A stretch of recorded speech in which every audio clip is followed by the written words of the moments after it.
Sketch the graph of the function. Give the equations of its horizontal and vertical asymptotes. Our function is f of x is equal to -2 over x plus 1.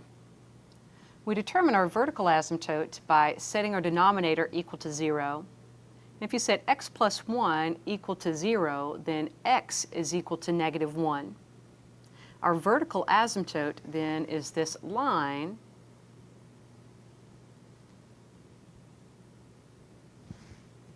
x equal -1. Next, let's go ahead and generate a t-table and plot some points on this function.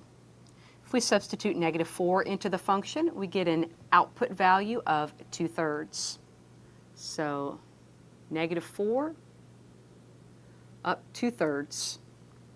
This function also contains the point -3, 1, -2, 2.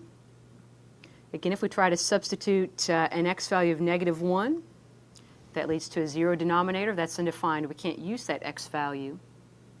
So let's complete this graph on the left side of our asymptote by connecting those points with a smooth curve. Our function is going to approach its vertical asymptote but not cross it. And just looking at a pattern, as we choose x values that get smaller and smaller and smaller,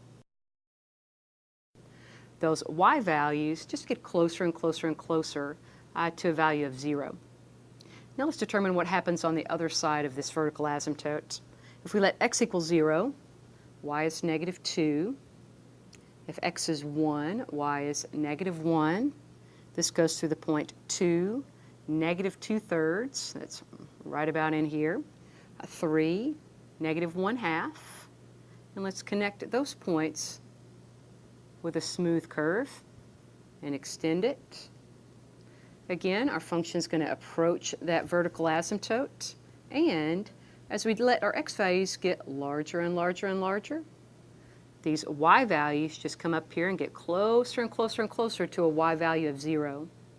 So our horizontal asymptote is this x-axis with an equation of y equals 0.